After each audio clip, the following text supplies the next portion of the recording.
Hello dear students, welcome to IFS. स्वागत है आप सभी का आईएफएस के यूट्यूब चैनल पे। मैं चंदन राय आपके साथ अभी ये डिस्कस करूंगा कि जो आने वाले लगभग 30 दिन बचे हुए हैं यूजीसी नेट के एग्जाम के लिए, उसमें ऐसा क्या किया जाए कि हमने जो अब तक सीखा है, पढ़ा है, मेहनत किया है, उसका बेस्ट आउटपुट लेकर आए, है ना। कभी कभी क्या होता है कि हमने नॉलेज तो गेन कर लिया हुआ होता है, रिक्वायर्ड थ्योरी क्वेश्चंस कर चुके होते हैं, लेकिन फिर भी जितना आउटपुट उसी नॉलेज से आना चाहिए था, हम उतना भी नहीं निकाल पाते।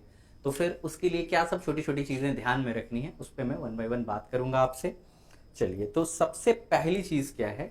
टाइम मैनेजमेंट, जिसका कि आपको बहुत ख्याल रखना है, क्योंकि वही तो कम है ना अपने पास।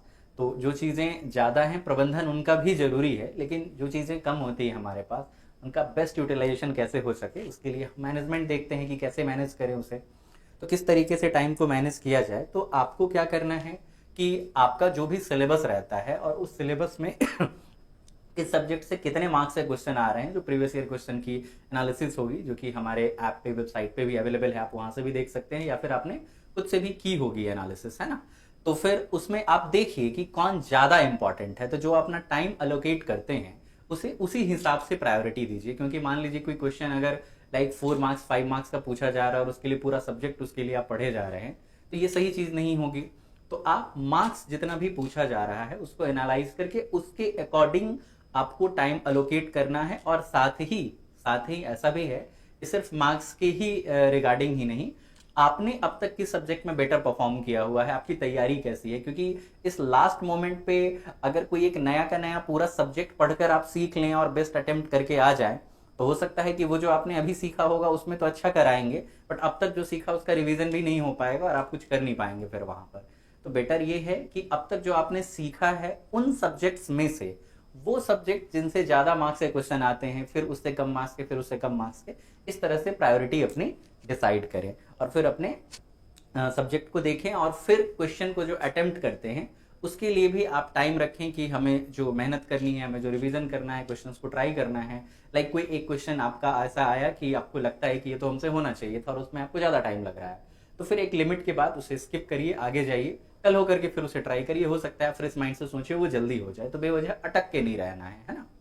चलो, अब इसके बाद है कि जो लास्ट 1 मंथ का टाइम होता है, इवन सिर्फ यूजीसी नेट के लिए नहीं, किसी भी दुनिया के एग्जाम के लिए जो कॉम्पिटेटिव एग्जाम है, लास्ट 1 मंथ के लिए मॉक टेस्ट बहुत बहुत बहुत ज़्यादा जरूरी चीज़ है आपके लिए, है ना। क्योंकि मॉक टेस्ट क्या करवाता है ना, कि आपको घर बैठे एग्जामिनेशन में अंडर प्रेशर कैसे परफॉर्म करना है, with in time, with accuracy, ये सारी चीजों को ध्यान में रखना सिखाता है। आप एग्जाम से पहले अब सोचिए, जैसे अभी 30 दिन बचे हैं, अब अगर आप सोचो कि 30 मॉक टेस्ट आप लगाते हो हर रोज, अज्यूम करो, तो सोचो कि 30 बार एग्जामिनेशन में जिस प्रेशर को आपको हैंडल करना है, with in limited time duration, with maximum accuracy, आपको जो क्वेश्चन को अटेम्प्ट करना है, या फिर जो छोटी छोटी गलतियां हम मॉक टेस्ट करने के दौरान करते हैं, उन सारी चीजों से आप 30 टाइम्स गो थ्रू हो चुके होंगे। तो सोचो वहां पे आपके लिए कुछ भी नया सा होगा क्या? बस वहां करना क्या होगा, आपने जो सीखा हुआ है उसका बेस्ट आउटपुट देना है, और वो भी कैसे देना है, वो इन मॉक टेस्ट या टेस्ट जो भी आप देते हैं उस दौरान अच्छी खासी प्रैक्टिस आप कर चुके होंगे। तो कुछ पॉइंट्स मेरी तरफ से हैं कि पहली बात, जो कि मैंने अभी कहा, कि आपको full length mock test, full length mock test का मतलब एग्जामिनेशन का जैसा पैटर्न होता है उस तरह के जो क्वेश्चन पेपर होते हैं उन्हें आपको अटेम्प्ट करना है, ठीक है। अब अटेम्प्ट करने के बाद ऑब्वियसली अगर आपने एक मॉक दिया तो उसमें कुछ गलतियां हुई, कुछ बच्चों का होता है कि सर सारे क्वेश्चंस ही मैं नहीं देख पाया, कुछ का था कि सर इजी क्वेश्चंस थे लेकिन मैं वहां पे अटक गया या फिर अटक गई, और फिर मुझे लगा कि नहीं ये तो मेरे से होना चाहिए था, और फिर उसमें वहां पे वो टाइम कंज्यूम किए जा रहे हैं। तो बिल्कुल भी सिंपैथाइज नहीं होना है किसी एक क्वेश्चन से, आप स्किप करिए, आगे बढ़िए, आगे भी कई क्वेश्चन होंगे जो आपको आते होंगे, बाद में समय बचता है तो लौट कर आइए और फिर से आप देख सकते हैं। बाद में इसलिए उसे देख सकते हैं क्योंकि मैं बाद में कह रहा हूं, मतलब आपसे जो होने वाले थे वो आपने ऑलरेडी कर लिए हैं, तो अब एफर्ट करके ही करने वाले क्वेश्चंस अगर एक दो और हो जाए तो उस समय आप उसे देख सकते हैं, अदरवाइज नहीं। आप एक लिमिट से ज्यादा टाइम ले, स्किप करिए, आगे जाइए। पूरे क्वेश्चन पेपर से गो थ्रू होना बिल्कुल जरूरी होता है, क्योंकि ऐसा ना हो कि आपको जो करना था वो आखिर में रखा हुआ था, है ना। ठीक है, मतलब gradually improve your speed and accuracy. और ये होगा कैसे? तो जैसे आप अपनी गलतियों से सीखेंगे, अगले मॉक टेस्ट में उसे नहीं दोहराएंगे, और फिर इस तरह से हर बार कुछ ना कुछ इंप्रूव होता जाएगा। देखिए, इंसान कभी परफेक्ट नहीं होता, बट हाँ, हम हर बार, हर अटेम्प्ट के बाद परफेक्शन के थोड़े करीब पहुंचते रहते हैं। तो जितना ज्यादा हो सके परफेक्शन के करीब जाने की कोशिश करेंगे हम लोग, ठीक है। चलो फिर अब कुछ कॉमन गलतियां और जो कि हम लोग करते हैं, जो कि हमें नहीं करना है। जैसे कि हम क्वेश्चंस जब पढ़ते हैं, है ना, लाइक कि हमने क्वेश्चन का डेटा ही गलत पढ़ लिया, अब उसके बाद कितना भी ट्राई करेंगे, हो सकता है हम सॉल्व करके जो आंसर निकाल कर ला रहे हैं वो आंसर भी सही हो, लेकिन अकॉर्डिंग टू द जो डेटा हमने लिखा है वो, तो उस हिसाब से फिर आंसर सही होने के बावजूद भी वो ऑप्शन में तो नहीं होगा, क्योंकि वो जो क्वेश्चन में डेटा है उसके हिसाब से तो आपने काम ही नहीं किया हुआ है।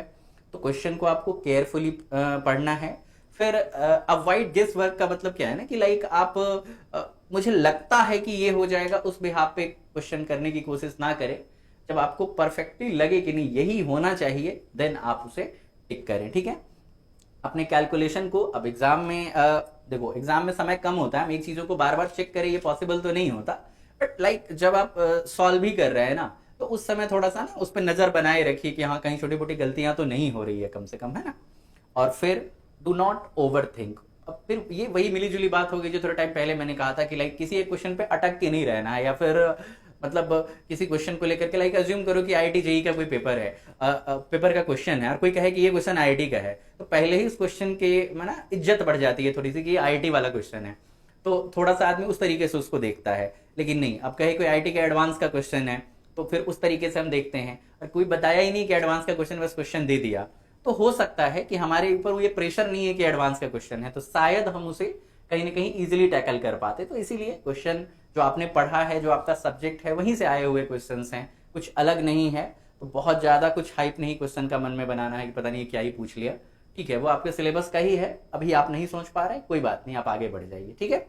तो ये कुछ चीजें थी दोस्तों जो कि आपको ध्यान में रखनी है, और बिल्कुल आप देखना कि अगर आप इन छोटी छोटी बातों को ध्यान में रखते हो, तो जो अभी लगभग 30 दिन बचे हैं उसके बाद जो आप पेपर दोगे, तो आपको उसके बेहतरीन परिणाम, बेहतरीन रिजल्ट्स देखने को मिलेंगे।